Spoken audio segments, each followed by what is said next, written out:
Hello everyone, welcome back to my YouTube channel SK classes. मैं बहुत दिनों से वीडियो अपलोड नहीं कर पा रही थी, लेकिन अब से वीडियो अपलोड होगा और ये सारे वीडियोस आप लोगों के ओस्टेट हिंदी के लिए और साथ ही साथ आपके जितने भी हिंदी टीचर बनने के लिए जो जितने भी कॉम्पिटिटिव एग्ज़ाम होते हैं उन सब में ये वीडियोस काम आएंगे। और ये जितने भी वीडियोस रहेंगे फ्री रहेंगे, आप मेरे यूट्यूब चैनल में जाके इसको देख सकते हैं और देखने के लिए आप लोग सब्सक्राइब कर लीजिए और अगर वीडियो पसंद आएगा तो वीडियो को लाइक कीजिए। आज का जो वीडियो इसमें हम बनाम लड़ कर्जन निबंधकार बाल मुकुंद गुप्त जी के बारे में जानेंगे। क्या होता है, एग्ज़ाम में ज़्यादातर कवि परिचय से तो प्रश्न नहीं आते हैं, लेकिन कई बार प्रश्न आ जाते हैं जिसको हम आउट ऑफ सिलेबस क्वेश्चन नहीं बोल सकते। तो इसीलिए हमें कवि परिचय भी पढ़ना बहुत ज़रूरी है, क्योंकि डायरेक्ट क्वेश्चन आएंगे तो हमेशा डायरेक्ट क्वेश्चन तो नहीं आएगा, कई बार कवि परिचय से भी प्रश्न पूछा जा सकता है। इसीलिए कवि परिचय को भी अच्छे से पढ़िए। चलिए देखते हैं बाल मुकुंद गुप्त जी के बारे में। उनका जो जन्म हुआ था 14 नवंबर 1865 को हरियाणा के रेवाड़ी जिले के गुड़ियानी गांव में हुआ था। उनके पिता थे लाला पूरणमल। उनका निधन हुआ था 18 सितंबर 1960 में। बाल मुकुंद गुप्त जी भारतेंदु युग के आखिरी चरण के और द्विवेदी युग के शुरुआती चरण के निबंधकार थे। तो अगर प्रश्न आएगा कि बाल मुकुंद गुप्त जी किस काल के या किस युग के कवि हैं, तो आप भारतेंदु युग के लिख सकते हैं। उन्होंने भारत की आज़ादी की लड़ाई के लिए अपने पत्र और रचनाओं के माध्यम से जनता को जागरूक किया था। वे एक हास्य विनोद संपन्न निबंधकार हैं और अपने व्यंग्यात्मक रचनाओं के लिए जाने जाते हैं। देखिए, ये उस समय की बात है जब हमारा जो देश है वो आज़ाद नहीं हुआ था, हम अंग्रेज़ों के खिलाफ लड़ रहे थे। उस समय अंग्रेज़ हमारे जितने भी समाचार पत्र थे या रेडियो था, इन सब के ऊपर प्रतिबंध लगाए हुए थे कि कोई भी व्यक्ति उनके खिलाफ नहीं बोल सकता।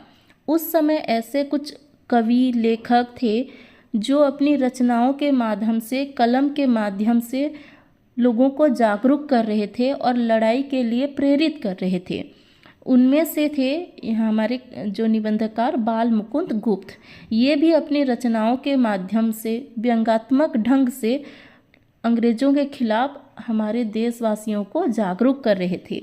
इनमें से सबसे इसका श्रेष्ठ एग्जाम्पल हो सकता है शिव शंभू के चिट्ठे। शिव शंभू के चिट्ठे में उन्होंने बहुत अच्छे एक व्यंग्यात्मक ढंग से बताया है कि किस तरह अंग्रेज़ों के शासन काल में भारतीय लोगों का शोषण हो रहा था।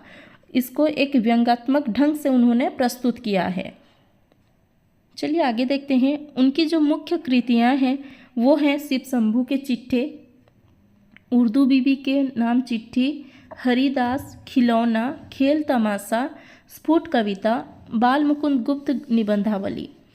और साथ ही साथ ये लिखने के अलावा कई सारे पत्र पत्रिकाओं के संपादक थे। उनमें से था भारत मित्र। अब भारत मित्र को अच्छे से याद कीजिए, क्योंकि यहीं पे इसी पत्रिका के माध्यम से उन्होंने अपने जो शिव शंभू के चिट्ठे थे उसको प्रकाशित किया था।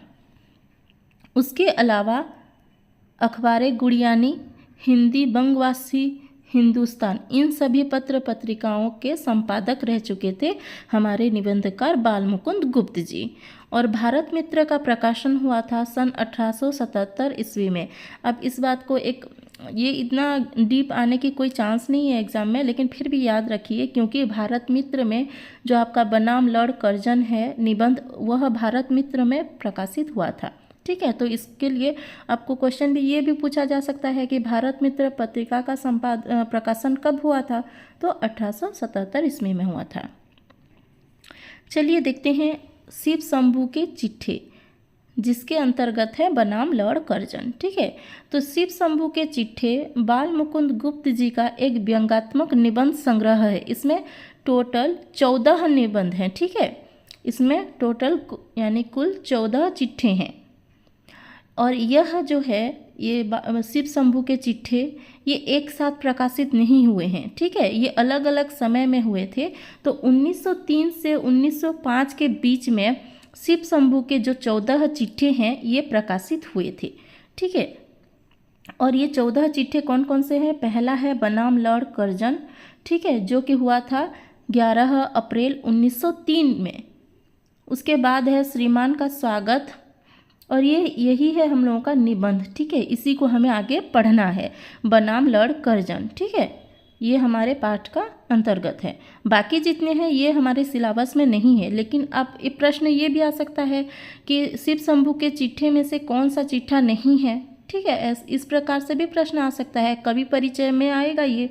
तो इसीलिए हमें जितने भी 14 चिट्ठा था उसको हमें पढ़ना होगा। तो पहला है बनाम लॉर्ड कर्जन, दूसरा है श्रीमान का स्वागत, तीसरा है वायसराय का कर्तव्य, पीछे मत फेंकिए, आशा का अंत, एक दुराशा, विदाई संभाषण, बंग विच्छेद, लॉर्ड मिंटो का स्वागत, मार्ली साहब के नाम, आशीर्वाद।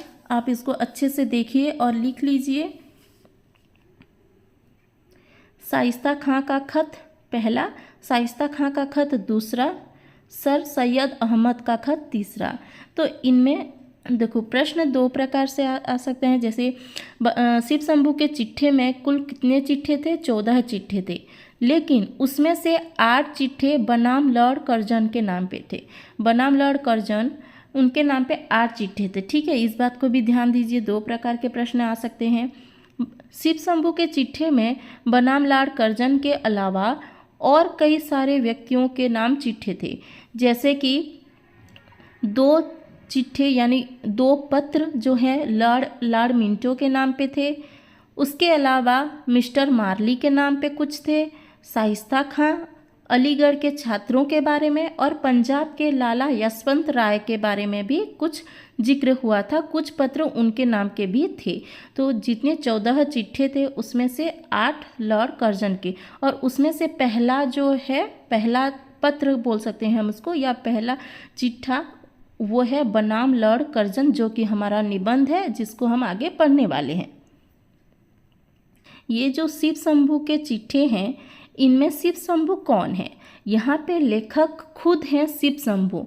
उन्होंने अपने नाम का प्रयोग न करके शिव शंभू एक काल्पनिक नाम है, उसका प्रयोग करके उन्होंने पत्र लिखे हैं। ठीक है, शिव शंभू के नाम से पत्र लिखे हैं, और इनमें 8 हैं लॉर्ड कर्जन के पत्र। ठीक है, और यह पहला जो हमारा निबंध है बनाम लॉर्ड कर्जन, ये प्रकाशित हुआ था 11 अप्रैल 1903 ईस्वी में। भारत मित्र निबंध है, ये पत्र के रूप में प्रकाशित हुआ था, कोई किताब नहीं है। ये भारत मित्र पत्रिका में यानी पत्रिका में प्रकाशित हुआ था। ठीक है, 11 अप्रैल 1903 ईस्वी में। इसको भी आज अच्छे से याद, ये डायरेक्ट क्वेश्चन है। ठीक है, इनमें 2 प्रकार के क्वेश्चन बन सकते हैं कि बनाम लॉर्ड कर्जन निबंध कब प्रकाशित हुआ था और किस पत्रिका में प्रकाशित हुआ था। तो 2 प्रकार के प्रश्न आ सकते हैं। चलिए देखते हैं बनाम लॉर्ड कर्जन निबंध का उसका उद्देश्य क्या है। ठीक है, यहाँ पे लॉर्ड कर्जन जो थे हमारे भारत के वायसराय थे। समय था 1899 से 1904 पहली बार हुए थे, और दूसरी बार 1904 से 1905। 2 बार लॉर्ड कर्जन हमारे यहाँ के वायसराय बने थे। अब वायसराय बनने के समय पे उनके शासन काल में जो हमारे भारतीय लोगों की जो हालत हुई थी, जो हमारी दुर्दशा हुई थी, उसके बारे में इन्होंने यानी कि हमारे निबंधकार बाल मुकुंद गुप्त जी ने शिव शंभू के नाम से एक व्यंग्यात्मक रूप से पत्र लिखा था, कि यह बोलते हुए कि आपने जो अपना कर्तव्य क्या वह सही में आपका कर्तव्य था? क्या आपने जो कर्तव्य पालन किया था क्या वह ठीक रूप से किया था? इसके बारे में एक व्यंग्यात्मक ढंग से उन्होंने लॉर्ड कर्जन को पत्र लिखा था। ठीक है, और यहाँ पे इसके साथ साथ उन्होंने जो काम किया, यानी लॉर्ड कर्जन ने जो काम किया था उसको दिखावा बोला गया। ठीक है, सो उसको एक शब्द के माध्यम से बोला गया सो, कि वह सो है यानी कि दिखावा है, दिखावा है। सो और ड्यूटी में फ़र्क होता है, दोनों एक चीज़ नहीं है। आपने जो किया वो सो किया। यह बोलते हैं शिव शंभू शर्मा लॉर्ड कर्जन को कि आपने जो किया सो था, आप अपना ड्यूटी भूल चुके थे, सिर्फ दिखावा कर रहे थे और आपने 2 बार आपको वायसराय बनने का सौभाग्य मिला, फिर भी आपने कुछ काम नहीं किया, दिखावा किया। इन सब बातें बोलते हुए शिव शंभू शर्मा ने लॉर्ड कर्जन को पत्र लिखा था। ठीक है, उनके नाम के 8 पत्र हैं। तो यहाँ पे हम पहला ही पढ़ेंगे। नेक्स्ट वीडियो में हम लोग बनाम लॉर्ड कर्जन निबंध में उन्होंने क्या क्या बातें कैसे बोली थी, किस ढंग से बोली थी, इन सभी बातों को हम अगले वीडियो में चर्चा करेंगे। अगर ये वीडियो पसंद आया तो वीडियो को लाइक कीजिए। अगर ये पीडीएफ आपको चाहिए तो मेरे टेलीग्राम ग्रुप पे ज्वाइन हो सकते हैं। वहाँ पे मैं पीडीएफ्स डालूँगी, जो भी मैं आपको वीडियो यहाँ अपलोड करूँगी उसका पीडीएफ मैं वहाँ पे अपलोड कर दूँगी और साथ ही साथ पे वीडियोस के नोटिफिकेशन भी मैं वहीं पे भेजूँगी। और चाहे तो आप डिस्कशन भी कर सकते हैं दूसरे बच्चों के साथ जो अभी प्रिपरेशन कर रहे हैं।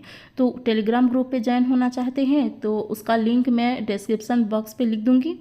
और वीडियो अगर पसंद आया तो वीडियो को लाइक कीजिए। इसके बाद हम बनाम लॉर्ड कर्जन निबंध का सारांश, उद्देश्य कथन, इन सब के बारे में पढ़ेंगे। तो वीडियो पे जुड़े रहिए, चैनल पे जुड़े रहिए।